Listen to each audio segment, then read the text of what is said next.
Well, what's happening? What's happening tonight? Peace in, peace in. Welcome to another episode of On the Cutting Room Floor. I'm the host, Tony Ray Harvey, and let's get right on into it. Sacramento Kings got robbed tonight.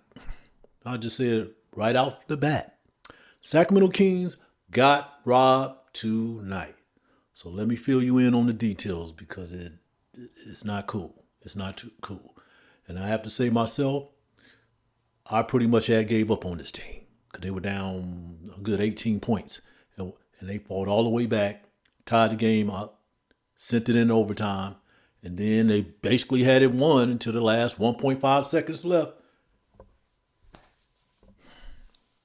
So Deni Avdija, he made 2 free throws with 1.5 seconds left on the clock in overtime to seal a 134-133 victory for the Portland Trail Blazers over the Sacramento Kings on Thursday night at the Moda Center in Portland, Oregon.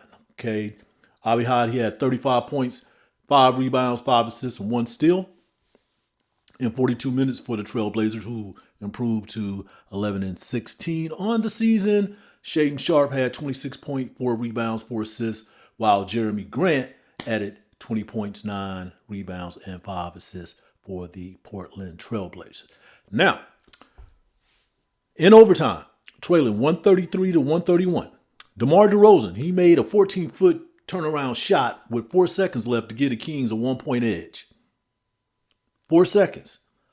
So Portland, they come up the court, and Avdija, he has the ball. He's driving into the basket, and he's going up in the air, and the referees, the officials say that Russell Westbrook fouled him at the 1.5 mark.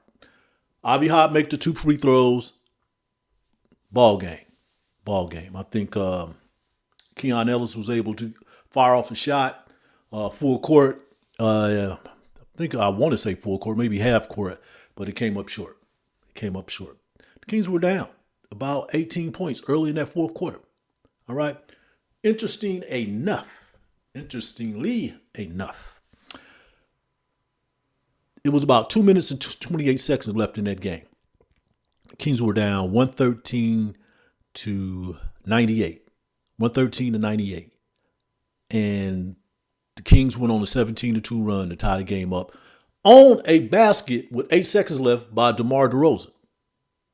Jerami Grant, he had a shot at winning the game in regulation, a 3-pointer. He came up short. That would send the game into overtime. But I'm gonna tell you, I was pretty much had gave up on this team. I know I was tweeting Kevin Gleason for KHT at 1140. No, I wasn't tweeting him. We was back and forth on the X platform. They warm up the bus. Kings, they didn't come to play. Maxime Renard, he had 29 points, a career high tonight. He was getting off. And he was, man, that young man, he has grit. He was fighting. He was fighting with Donovan Clingan, the center for the Portland Trailblazers. They was chirping back and forth all through the game. But I'm going to tell you, Maxime, he's going to be a nice player. Second rounder who should have been chosen in the first round this last summer draft. He's panning out to be what we was hoping to be this early in the season. And he still has a long ways to go. Matter of fact, they had brought up Dylan Cardwell from the Stockton Kings G League team to fill in for Drew Eubanks, who's going to be out for about 3 weeks, I believe, with a thumb injury. And he had a decent game, too, as well, as a reserve coming off the bench. It looked like he's improving. He's still got a long ways to go, but he's improving, and which I'm seeing on there on the offensive end, because I'm going to tell you, there was a few games early in the season. It didn't look like Dylan Cardwell had a clue. But I think working with these coaches, and they having more time to work with him, he ain't got to run back to classes and get up early. All he got to do is focus on basketball. I think he's getting it down. And that's what happens when you play in those G League's affiliate and stuff. So great performances by them. Definitely a great performance by DeMar DeRozan, in these horrible times, but he made his money tonight. He made us money night. I mean, he hit those baskets. Man, the Kings needed that too, like that. That would have been really, really a really good boost if they had won this game. Just the way they bought. Now they 6-21 on the season. We do have to talk about that. They are 6-21. They done lost their fourth straight, of course. So they done lost 16 of their last 19 contests. We have to talk about that. They're 6-21 on the season, so they done won. They done lost what? About 78% of their games thus far. Okay. They had a few days to work out some kinks on the defensive end, and it looked like they did that. At times it didn't look like they did that, because I'm sitting there like, well, you haven't played since, what was that? When did they play Denver? They played the Denver Nuggets here at Golden One Center over the weekend. They lost that game, of course. And then this is where we are. They had a few days off. They've been off for the last 3-4 days. So it seemed like they worked out something like that. So that's cool. They played this team again on Saturday, December the 20th in Sacramento. So it's kind of like a back-to-back. Even though there's a day in between. So they'll play them again December 20th, and the Kings will be seeking revenge, especially the way this played out. I hope they come out firing on all cylinders. Don't be holding nothing back. Put your foot on their neck and go. Just remember what that referee, the official, called in them waning seconds that put you in this position. Now, it was interestingly enough, notably, that Malik Monk was in uniform and he did not step out on the floor, not one time. So he got a DNP. Did not play, coach's decision. So probably get some more context on that, some more details on that. No, that does not happen, often. So rarely. I have not seen that. I mean, because if he was injured or anything like that, he would have been in street clothes, or he would not have been at the game. DeMontis Sabonis and Zach LaVine, who are still out, they were at the game. They're in street clothes. Of course, Drew Eubanks, he's there. He in street clothes, so they didn't have the service of him. But Keon Ellis did get to play. Keon Ellis, he had 10 points, 4 steals in that game. 10 points and 6 steals in that game. Yes, he did. And once again, let me go on this rookie, Maxime Renaud. He had 29 points to go along with 11 rebounds, 2 assists, and 2 steals. And I think he played close to 40 minutes as well. Russell Westbrook did have 20 points, 10 assists, and 3 rebounds for the Kings. Keegan Murray, he had 17 points, 4 blocks, and 2 steals. I don't even want to hear it. Because one of the reasons why, DeMar was able to hit that basket that should have been the game winner was because of Keegan Murray. He stole an inbound pass. That put them in the position to get that last basket before Avdija made his controversial basket. Keegan Murray. All right, everybody's so quick to run him out of town. Yes. You have a right to criticize, no doubt about it, because I do it all the time too. But when it comes to him and his two-way ability, no, I don't want to hear it. Because if you're going to build this foundation off of those 6 pillars that General Manager Scott Perry's always talking about, you start with Keegan Murray. Professional, accountability, competitive, tough, team-oriented, and disciple and discipline. Those 6 pillars, you start with him. I'm going off of Pack-Tide things like this that Kevin Gleason, KHTK, 1140 AM, Drive Guys, had put out the acronym for it and things like that, and it's working out splendidly for me so I can remember all 6 of these pillars and stuff. Something that we journalists need to do. But yeah, You start with Keegan Murray when you do that too. All right. Everybody really played well when there were times when they were not playing well. I mean, the game was pretty close until that fourth quarter. And then I would say the Portland Trailblazers jumped out on a 24-6 run or something like that. Yeah, like a 24 or maybe a 19-2. It was something crazy in that opening fourth quarter. And I'm like, here we go. Here we go. Fourth quarter floppers. They fought back. As I said, they were down 113-98 with 2 minutes and 28 seconds left and tied the game up on a basket by DeMar DeRozan. Okay, almost did it in overtime. Again by DeMar DeRozan. I'm like Kyle Draper. I just heard him before they signed off on NBC Sports Bay Area broadcasting team signed off for the night. I don't want to see no 2-minute report on that. I think I've seen enough. Now I'm calling it, that's my 2-minute, that's my 2-second report. That was a false call. 1.5 seconds left. All right. And the team wasn't really doing that well at the free throw line. And I am talking about the Portland Trailblazers. What did they shoot?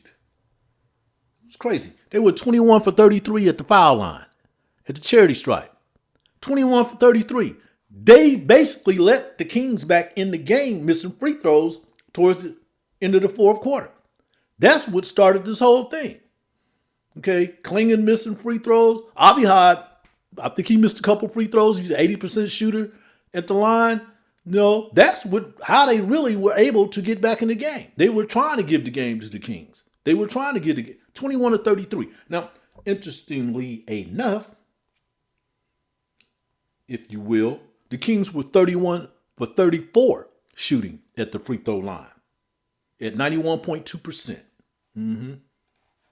They didn't do all that bad shooting from the field either. It was 48 for 94 shooting from the field. Now 6 for 19 shooting behind the arc at 31.6%. But that 31 and 34, yes. Yeah, and they pulled down 52 rebounds, even though, and I don't like to use the word even. They had 52 rebounds and 29 assists total, and they had 13 steals. I said Keon Ellis was responsible for 6 of those train robberies. Yes, sir, he was. And, yeah, it was a really good game. It was a really good game. Considering the fact that, players for the Kings was out, despite, what's going on with Malik Monk, but there was a lot of players on the Portland Trailblazers side, too, who sidelined as well, with various injuries. Players that I know that could have helped them, too, but no excuse. I'm going to just say a Henry Turner phrase. No excuse. No excuse. All right? No excuse. But the Kings will have another opportunity to play this team in a couple days, and I really hope that they light the fire on this. Hey, all right.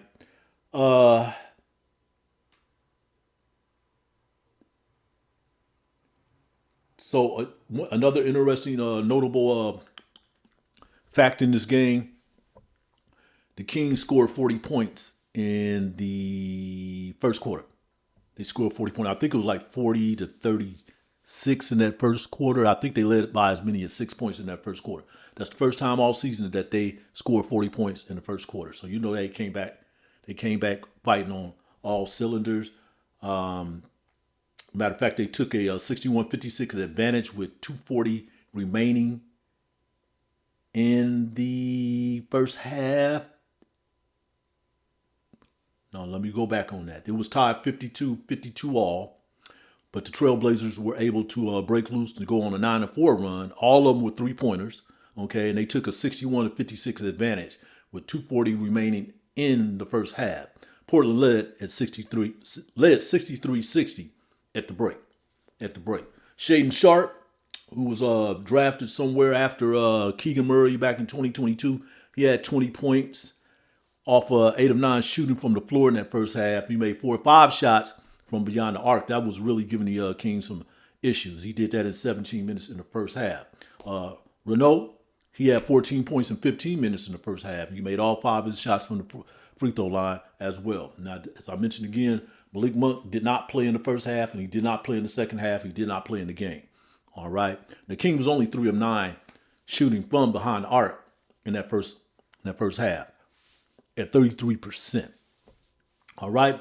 Westbrook basket gave the Kings a 77-76 lead midway through the third frame. Both teams would combine for like 8 missed shots.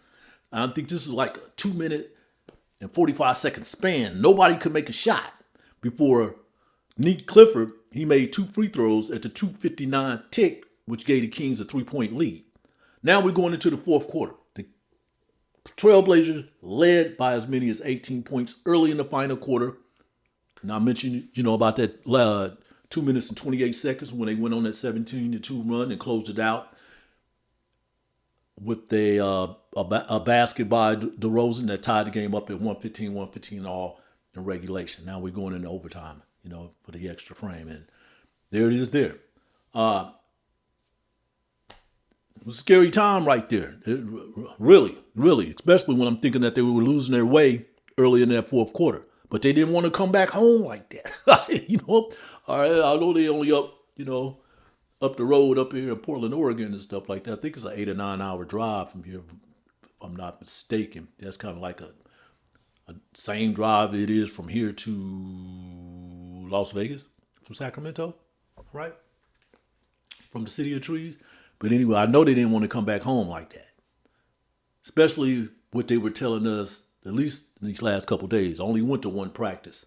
I didn't go to the practice, the last one, before they went up north to that part of the Northwest. So, hey, should have had that win. So I'm not really concerned about what the NBA has to say about that last call, because it's going to be bogus.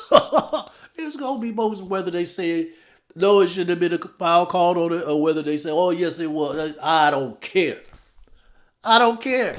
That's just crazy. Okay.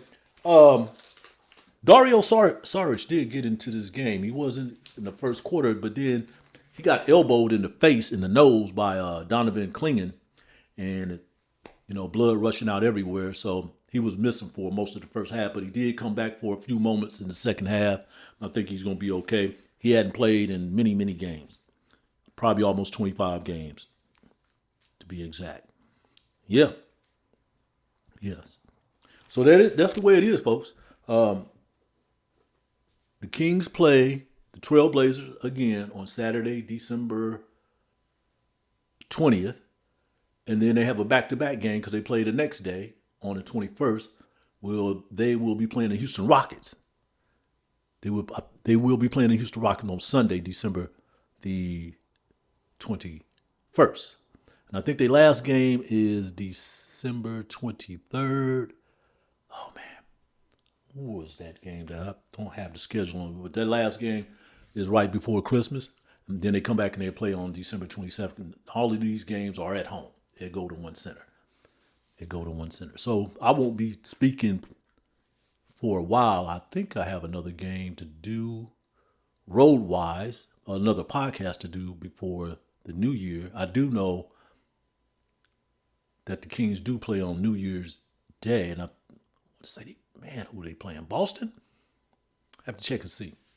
They play in Boston on New Year's Day. So I hope everybody's doing well for, the holiday season as we're getting closer and closer to Christmas and getting closer and closer to a new year. Hope everybody's doing well and enjoying their time with their friends, families, loved ones, however you want to put it, however you want to call it. I just hope everybody is being blessed at this time. I know that I am. I am really in a good place, especially compared to the way things have been going on for the last 2 or 3 years. I'm really, really in a good place.